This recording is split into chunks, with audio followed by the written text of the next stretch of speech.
How's it going, everybody? Yak and Bass SoCal. I am back from the National Championship on Kentucky Lake. Got back last night. It was a 29 and a half hour drive to get back, which was better than the way there. It took us 32 and a half hours, so nice to be home. Nice to be in warmer weather. It was very cold. Basically start off by just walking you guys through each day while I was there. I'll try to make it as quick as possible because I figure you guys like more of the fishing stuff than me talking. So we left Saturday the 17th, got into Paris, Tennessee, where the headquarters was for the National Championship on Monday, or correction, on Sunday evening, very late Sunday evening. We were smoked. The drive was about as miserable, maybe even more than what I thought it was going to be. I left with my buddy Drew. A couple other SoCal guys went, good buddies of mine. There was 4 of us total, and another buddy of mine who fished in the Young Guns. So that made 5 total competitors for that Fish National Championship. One that fished the Young Guns tournament the day before, which is 12th grade and below. And so 5 total anglers from San Diego. We got there, got the gear out, got everything offloaded. Saw that Monday morning was going to be bad weather. The weather there was pretty bad most of the time I was there. And decided not to fish Monday, kind of get some real good rest because we pretty much stayed up the entire 32 hours. So we slept in, got some good rest, woke up, it was cold, it was rainy, got the gear ready for the following day, did some map studying, not really knowing what this weather, if the fish were going to be pushed out deeper, if they were, still shallow coming in to spawn, but we figured they would get, pushed away from their spawning grounds, head out a little bit deeper and kind of wait out this cold weather that they were having. So we had done a little bit of map studying. Looking back now, we should have done a lot more, but we hit our first area that we had planned on hitting on Tuesday morning, and it was snowing. So just shows you guys how cold it actually was there. It was probably the coldest I've ever been fishing, and I had a lot of clothes on. Hands was an issue for me. I don't like fishing with gloves. I don't really like wearing gloves for anything that I do. I like to be able to feel things, so I don't really like wearing gloves when I fish. Maybe now if I ever go fishing in the snow, I will wear gloves, but me and Drew fished for about 4 hours. Fishing was not good. In the video, you'll see that I catch 1 fish that day, and the lure I was throwing that day for the dirty water, this is a M9 squarebill from Skirmish Baits. It is the copper back, Chartreuse belly, I believe is the color. The links to these baits that I'm going to show you guys that I used at the National Championship, they're going to be down below, so don't worry. I will link them to you. Just a real good color for that dirty water was the plan. The water was dirty. It had been storming there. That's the one knocker. And if you guys have followed my channel, you guys know I like the one knocker over the rattle baits just because there's more rattle baits. And I believe, my belief is that pressured fish like that one knocker, or haven't heard that one knocker nearly as much as they've heard a rattle bait in their lifetime. So I usually will prefer to throw a silent and then a one knocker and then a rattle in that order. But back to Tuesday, we left after about 4 hours. I got that one fish. It was small, probably around 12 inches. That was kind of the name of the game at this tournament, which I'll get into here in a little bit. But Wednesday comes around, we try a different spot and completely busted. Hit a spot that was full of carp. Water was, about as dark as water can get.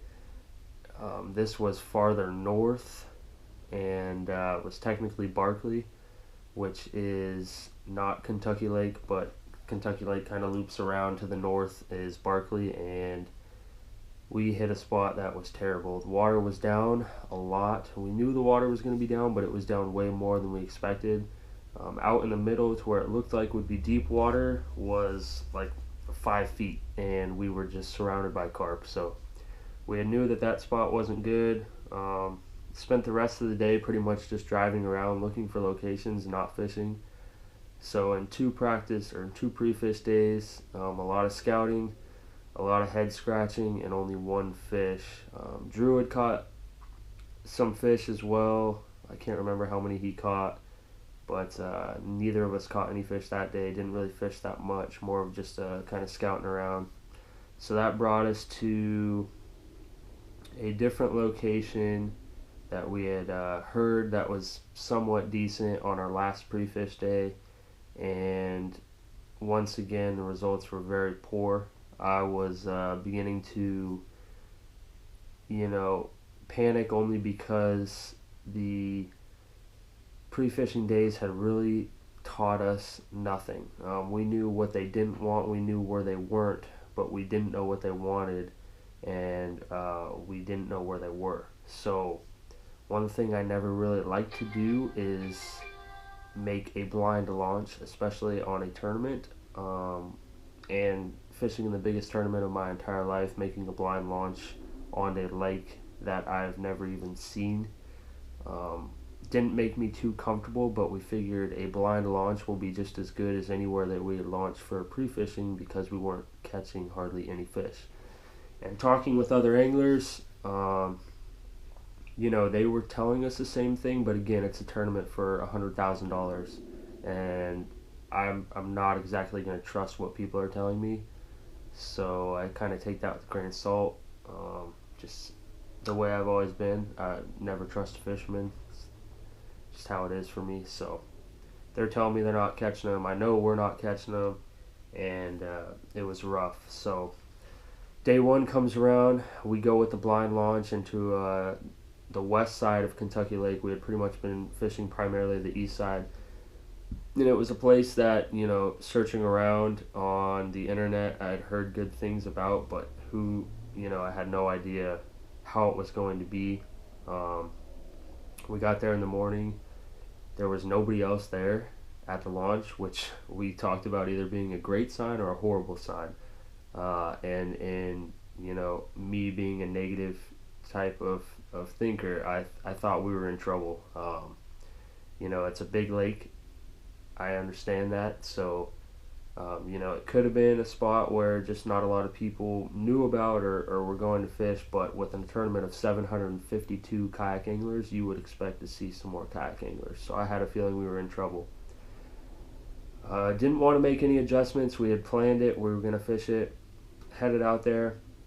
Got to a spot that, according to the studying I did, there was going to be a bowl of deeper water, kind of in this flat area, where it was going to drop about 5 feet deeper than the rest of the flat. So I figured that possibly there'd be a school of fish, waiting to get up in those spawning flats, but kind of waiting out this cold weather.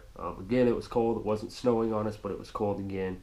And it had been cold that whole week, so I'd figured maybe the fish pushed deeper and that these fish in this cove would have pushed to this spot. Got there, threw the drop shot just because I needed 5. That's the name of the game in kayak bass fishing is 5. Getting a limit is really important, especially when it comes down to length, not pounds. So getting that limit's important, so I was going to try to finesse 5 quick ones as fast as I could, and then head to what I do best, and that was crank. Got there. Within the first 10 minutes, I was bit, set the hook, and reeled in a crappie. Now on my graph, I got that 7TI, Elite Series Lowrance Total Skin, which was pretty much brand new to me. I was trying to figure it out while I was out there. I could tell that there was fish under me, but I still struggle to understand what's a bass and what's not a bass. And there's many different species in Kentucky Lake. So what I thought were bass in this bowl ended up being crappie in this bowl.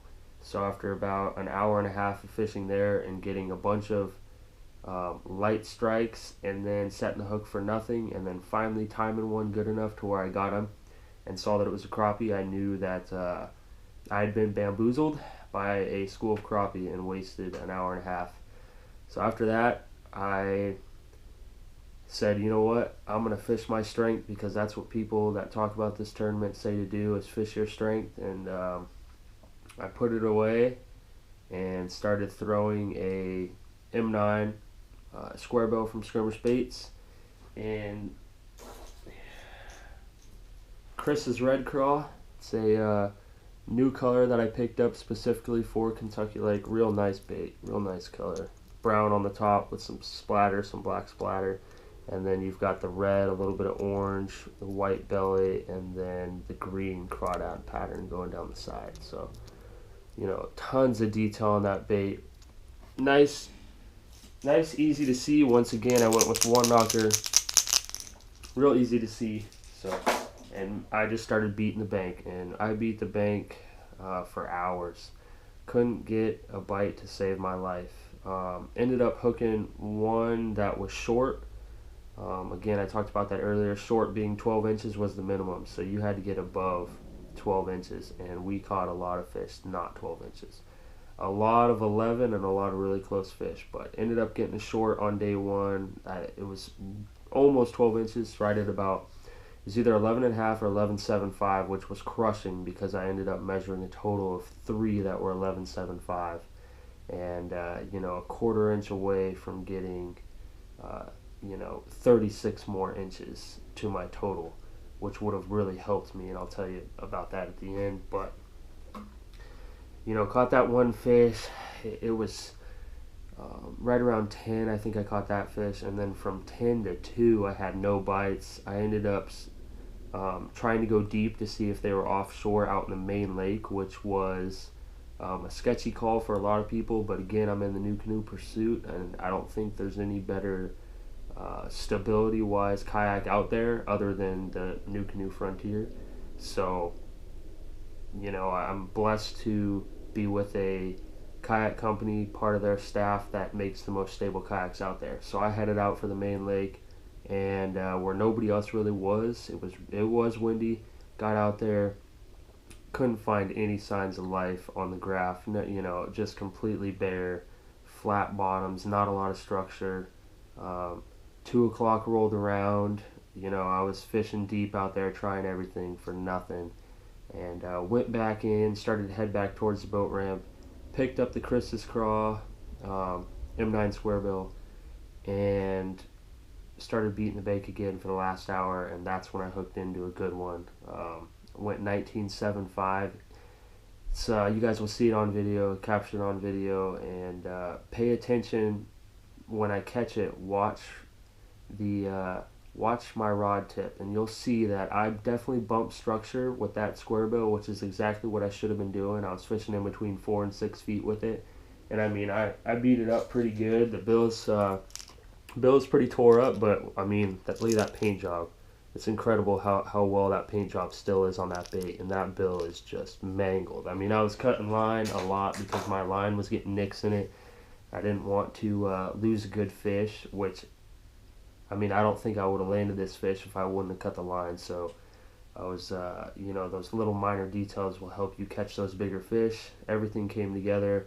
I landed that fish. That fish absolutely choked that bait. You guys will see it. I mean, when it first jumped, it jumped a total of 2 times. On its second jump, I didn't see the bait at all, and kind of felt my heart sink for a second because I had thought the fish through the square bill, but no, it was completely choked. I netted it. It ended up nicking a gill plate with the hooks. They were real far down there, and it was bleeding pretty bad. So I was a little bit worried. You'll see the picture. There was a lot of blood. The fish was good. I put it on the fish grips right away to get it in the water. It was very active. Swimming back and forth, jumping, almost jumped back into the kayak a couple times while on the fish grip, and the fish swam away completely healthy, looked fine, but the blood had me a little bit worried. It completely inhaled those hooks. Something that I'd really never seen. We don't really get a fish that aggressive here in San Diego. We usually would get the back hook on them here, but that fish inhaled that bait. It was awesome. Day two, or that was the end of day one. That fish was 19.75, so I measured at 19.75 inches, which out of 752 kayakers put me right in pretty much the middle of everybody. A lot of people skunked, blanked, didn't catch fish that were over 12, so they ended up posting a 0. And, you know, as crazy as it sounds, I thought if I get a limit tomorrow, I've got a chance at a paycheck, which was the top 75. I just needed a good limit. You know, it's far-fetched, but with how rough the conditions were on all the anglers, there was a chance to do it. So day two rolled out. We did another blind launch just because, you know, that was the one measurable fish that we caught. So day two, I said, forget the finesse stuff. I'm gonna do what I do best. I grabbed the Chris's Craw 9 squarebill, and pounded banks and covered water. You know, my shoulders are incredibly sore. I'm a paddler for most of you guys know that, but man, that's the most water I've ever paddled in my entire life in one day. And I beat bank after bank after bank with that squarebill and just grinded. I ended up catching 10 fish that day, 6 shorts under 12 inches, 2 more that were 11.75, a quarter inch away, which, man, really hurt me. Ended up with 4, couldn't get my 5th fish, caught a decent little smallie. I think it went like 16 inches. For my 4th fish, that was at 1 o'clock. I caught that fish and said, okay, I got 2 hours to get my limit and to get this final fish. And for those 2 hours, I didn't get bit again. But day 2 was much better for me, which for the majority of the field, it was actually worse for them. So that made me think, you know what, I should have just played to my strengths. I shouldn't have went offshore and tried messing around with the finesse stuff. I shouldn't have went to that bowl and tried messing around with the finesse stuff. But it's easy to look back and say that now. So,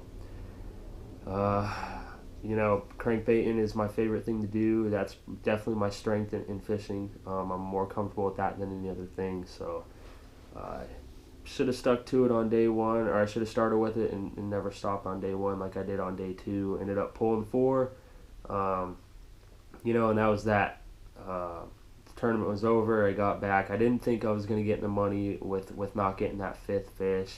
And I turned out getting 182nd place out of 752. So, not fantastic, but not terrible. I did better than the majority of the field on a lake that I had never fished before or seen before in my entire life. And, you know, looking at those 3 11.75 inch fish, if I would have caught, if those 3 would have had another quarter inch, I would have placed in the money, which was top 75. So if I would have added 36 inches to my total, I would have placed in the money, top 75 out of 750. But who knows, you know, I'm sure though there's plenty of other anglers that caught the 11.75 inch fish too. So all in all, I had an absolute blast. The kayak community, KBF community, is insane. You know, and I'm probably right up there as one of the most insane, traveling 32.5 hours to get to this tournament, but it was something I'll never forget. An experience that everybody should, if you qualify for, make it. You know, don't be afraid of not being good. I don't consider myself a good fisherman. You know, or anywhere near good. But I learned, you know, you learn a lot of things by going to these tournaments. You meet new people that, you know, can teach you a thing or two, and maybe you can teach them a thing or two. So I had a blast. I don't regret anything, besides fishing my strengths. I really wish I would have fished my strength day 1 and pounded that squarebill. You know, I like to give thanks to Skirmish Baits, because those baits, I mean, I had a lot of people asking about them, because other guys were cranking, they weren't catching fish, they were throwing squarebills. You know, they wanted to know what I had. I was showing some guys, they were liking what they see. You know, the paint jobs are better than anybody out there, and the paint holds up like I was showing you guys. The Baits are amazing. I went to the national championship, fished the biggest fishing tournament, biggest kayak fishing tournament in the world.